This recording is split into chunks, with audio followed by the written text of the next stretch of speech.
This is the SRAM Eagle 90, a drivetrain that promises all the performance and durability of SRAM's T-type electronic group sets without the added cost or battery nuisance. And that makes it a pretty enticing option for a cash-strapped retro grouch like myself. But there's one big thing standing in the way of me and this Eagle 90 group set, and that is Shimano XT. I've run cable-actuated XT drivetrains on my personal bikes for years. And in my opinion, it offers the perfect blend of performance and value for those of us unwilling to sell a kidney on the black market. But can SRAM's latest offering dethrone my beloved XT? Well, thanks to Jensen USA, who graciously gave us this group set to try out, that's what we're gonna find out. In this video, I'll compare the specs of both drivetrains, install Eagle 90 on my test bike to break down the ease of maintenance between the two, and finally, take you along on my first ride on the Eagle 90 for my real-time impressions. And best yet, Jensen has partnered with us to give away this exact Eagle 90 that I've been testing. I'll talk more about how you can win it later on in the video. But right now, let's go ahead and dive into the specs and details on these new components. In many ways, Eagle 90 is a lot more similar to SRAM's current wireless drivetrains than it is to any of their existing mechanical options. And this is most obvious when you look at the derailleur. The beefy direct mount design not only looks like its wireless siblings, but also shares a fully rebuildable design. It weighs 395 grams, and if you buy the derailleur individually, it will set you back $190. For reference, that's over 100 grams heavier and $50 more expensive than the XT derailleur. And unfortunately, things don't look much better for SRAM when we move on to the shifter. SRAM's shifter comes in at 135 grams and will set you back $50, whereas Shimano's weighs 117 grams and lists for $75. Things start to shift a bit in SRAM's favor when we take a look at the cranksets. The Eagle 90 cranks are available in 5 lengths: 155, 160, 165, 170, and 175. Shimano is lacking the 2 shorter lengths, though they do offer a 180mm option. SRAM is also cheaper. A full crankset, including a chainring with an integrated bash guard, lists for $155. XT cranks, on the other hand, cost $185 and do not include the chainring. In terms of cassettes, the 12-speed variant that you get with Eagle 90 is actually the exact same as what comes with the electronic GX Access group set. It has a 10 to 52 tooth or 520% gear range, marginally better than XT's 10 to 51 or 510% spread. Despite the larger granny gear, the SRAM cassette is ever so slightly lighter than Shimano's, coming in at 445 grams and 470 grams respectively. Add all that up and you get a complete Eagle 90 drivetrain, that's including the derailleur, shifter, crankset, cassette, and chain, weighing 1,985 grams. Shimano, on the other hand, tips the scale at 1,743 grams. That's a difference of 200 grams or 0.5 pounds, which, to be honest, I doubt many of us could actually notice on the trail. The difference in price between SRAM and Shimano is just about as negligible. So, at least on paper, Shimano does edge out SRAM just a little bit. But to be honest, I'd happily spend an extra $40 and sacrifice a half pound of weight for a drivetrain that shifted smoother and was more reliable. And we'll get into those trail impressions in just a little bit, but right now, let's talk about installation. This was my first time installing a non-mechanical direct mount derailleur. It's definitely a bit different than installing a standard one. In many ways, it's actually pretty similar to setting up an electronic direct mount derailleur from SRAM. You start by finding the correct chain length, the right setup key, and setup cog before installing the cable. Then, the derailleur is moved into the correct position by inserting a 5 or 6mm Allen into the slot underneath the parallelogram. From there, you simply tighten it down and set your cable tension just like you would a traditional derailleur. And the best part, there's no bead tension or limit screw fine-tuning when you're finished. In general, I'd say this process is definitely a bit simpler than with a traditional hanger-mounted design. It did take me a bit longer, which I think is just because it was my first time through, but there are fewer steps, and because of that, fewer ways that you can muck up your shifting. Now, one main downside is that you have to find the correct chain length, setup key, and setup cog for your specific bike on SRAM's Axis app or website. Since my Haro Saguaro that I'm using as a test bike for this wasn't listed in that database, I had to enter in a few different measurements, and then it spat out the right things for me to use, and that worked out pretty well. Again, that's not a huge step, and I do think it's probably easier than the things it takes the place of, being bead tension and limit screw adjustment, but it's still something that you don't need to do with Shimano's XT. While we're talking about installation, seems like a good enough time to talk about ease of maintenance as well. In theory, because there's less adjustment parameters on Eagle 90, there should be less things to go wrong on the trail. That said, I've found that the position of the derailleur, or in other words, how it's rotated fore and aft on the dropout, to be a bit finicky. And I've had experiences on wireless T-type drivetrains where this gets moved out of place while riding, and it can be a bit of a pain to realign it well on the trail. Another thing worth pointing out is the repairability of the Eagle 90 derailleur. You can buy pretty much every single part on there separately from SRAM should it break, which is something that can't be done with Shimano. Not only does this have the potential to save you money, buying a $20 replacement part instead of a whole new derailleur, but also, assuming that bike shops are able to keep these little bits in stock, make it that much faster and easier to get back rolling if and when something breaks. Now, for Shimano's part, it is worth saying that their decision to stick with a traditional derailleur hanger as an intentional fail point, and thereby, theoretically, protecting the derailleur itself, makes a lot of sense too. But enough talking. Let's take Eagle 90 out on the trail, where it really matters, and see how it compares to my beloved Shimano XT. All right, and we are out here. First ride on the Eagle 90 drivetrain.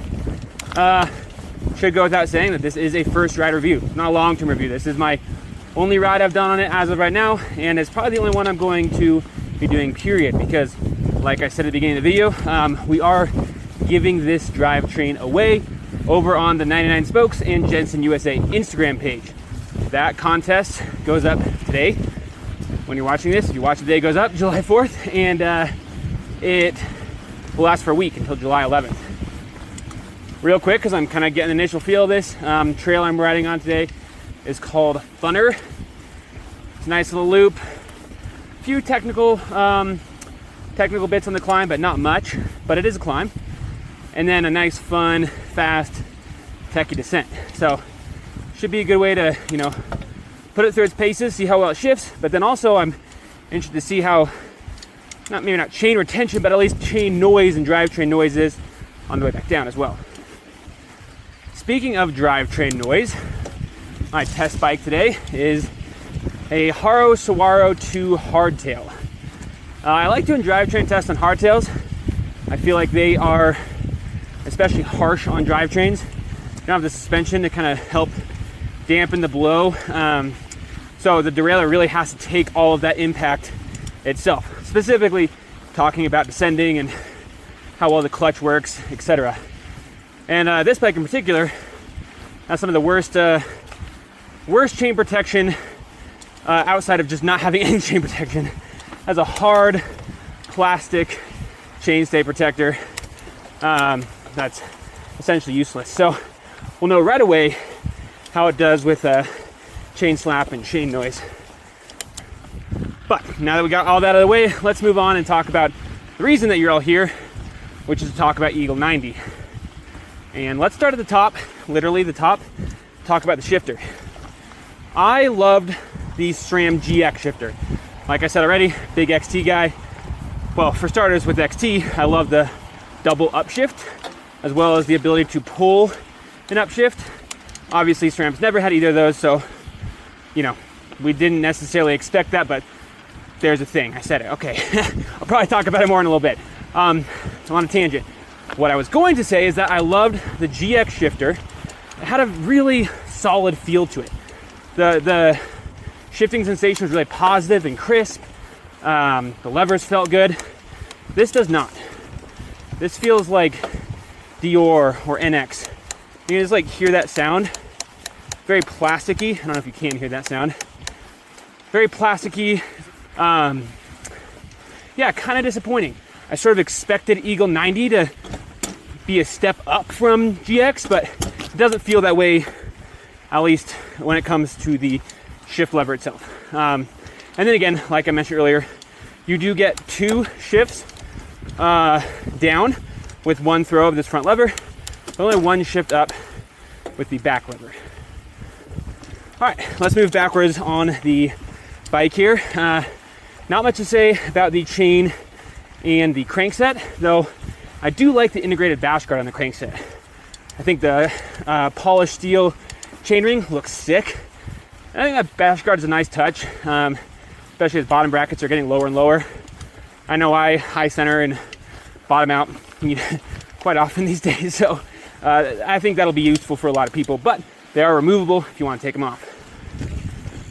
But derailleur. How are these shifts themselves? Good. I haven't had any ghost shifting. I haven't had any instances to really try shifting like an idiot yet. That's where I expect to see this drivetrain surpass XT, is the way it shifts under load. Haven't gotten a chance to do that yet, but I know there's some parts coming that I will be. In terms of shift speed, that's an issue that a lot of people have with electronic T-type. Those shifts are controlled by the computer. And so if you're trying to dump, all your gears, if you got a steep climb coming up, it can take some time. With this, there's obviously no computer preventing you from shifting like an idiot. So you can move up and down the cassette as fast as you want. And it does feel pretty fast. It's not as fast as XT, right? Or SLX or any of those other Hyperglide Plus drivetrains, but it is smoother. All right, here we go. Sweet. Whew. Anyway, I don't personally really care much about shift speed. I'm most interested in reliability and smoothness. I don't want, the clunk as the chain is moving from cog to cog. So far, there's been none of that. And that, obviously a big part of that, the main part of that, doesn't come down to the derailleur at all. It's the machining on the cassette and the way that those teeth have ramps that raise and lower the chain smoothly. So when you push the lever to shift, it's not just moving instantly, it's actually waiting till that next ramp comes to push it up again. All right, let's just play around with shifting like an idiot. All right, in a crappy gear, I'm gonna dump a bunch of gears. Yeah, it's handling all this. Oh, a little clunky, but yeah. I mean, only one time did I hear the chain start to complain a little bit. Again, just shifting 2, 3, 4 times up, 2, 3, 4 times down. No issue at all. That's pretty cool. All right, dropping back in for the way down. And most of the things I'm going to be talking about here, let's be real, most of what we're worried about when we're shifting is on the climbs. But I will note on drivetrain noise, and then another thing that I already noticed as I was coming in is you can't do the double upshift like you can with XT. That's something that I really appreciate and enjoy about XT, and of course XTR. They don't have here. So let's just keep riding and see what we find as we go. All right, well, I've already noticed, oh, a little skinny, should we hit it? Let's do it. Let's see if we get it. Nope. Oh, that's a good place to test. Did we slam the derailleur on the skinny? Probably not. But if we did, I bet that beefy derailleur body would have been fine. I never can make it around that corner, man. Why do I even still try? Oh. All right, well, skinny nonsense aside, what I was about to say is how quiet I've already noticed that it is. Like literally zero chain noise, which is awesome. And on this bike, that's impressive. So this came with SRAM NX, and it was so loud, like unbelievably loud. And this has been silent. Now, I haven't gotten through like the fastest, rockiest sections of trail yet, but we're about to. So let's see how it does. Need to remember that hardtail. To not do anything too stupid. Phew. Yeah, absolutely silent. Dang, that is really impressive. Heck yeah.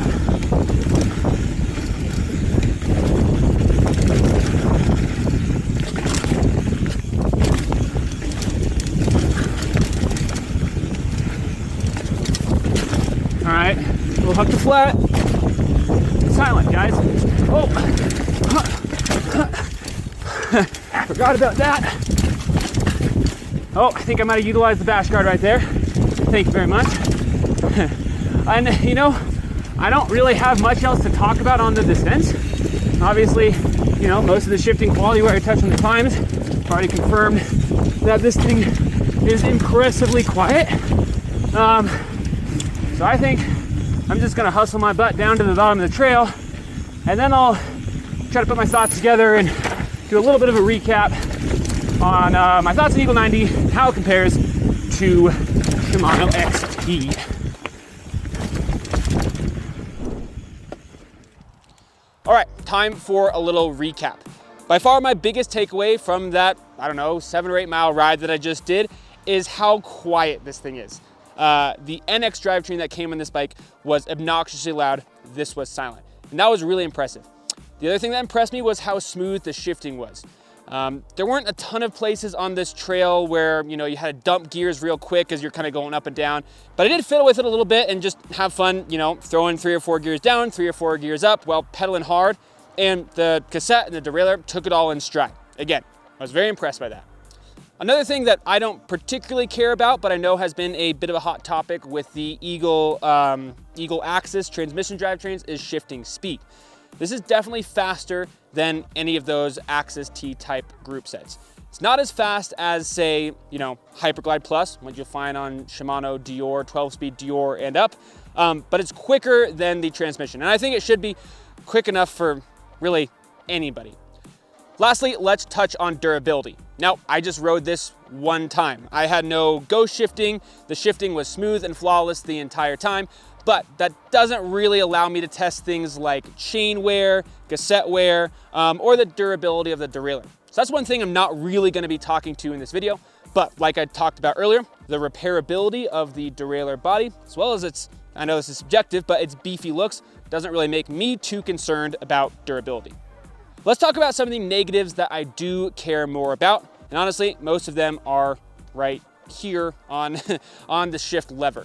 I'm kind of picky about shift levers, and this feels more like a Dior or NX level. It's very plasticky. The levers don't have a very positive feel to them. They're kind of mushy feeling. I feel like SRAM could have done better here, especially with it being their first, you know, all new mechanical group set in quite some time. So that's probably the biggest letdown. So let's get back to that question I started with at the beginning. Did SRAM's Eagle 90 win me over from Shimano XT? To be honest, no. And again, a lot of this comes down to that shift lever. I like the ergonomic feel of XT, as well as the double upshifts and triple downshifts. If that changes, then we'll have this conversation again. But until then, I'm gonna stick with XT.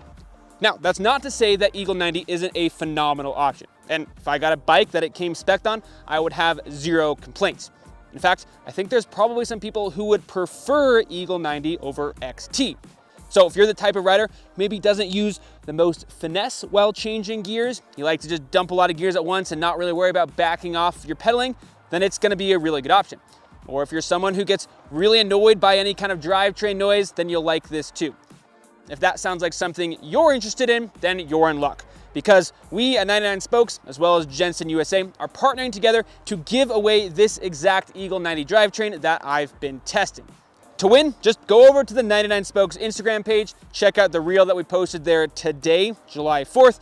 You'll have a week to do that. We're gonna pick the winner on July 11th, and it'll tell you what to do there on the reel. In the meantime, if you have any questions about Eagle 90 that I didn't cover in this video, then go ahead and drop those in the comments, and I'll be sure to get you an answer. While you're there, I'd appreciate it if you take just a second to like this video and subscribe to the 99 Spokes channel. And as always, remember that bikes are for everyone. Have fun out there.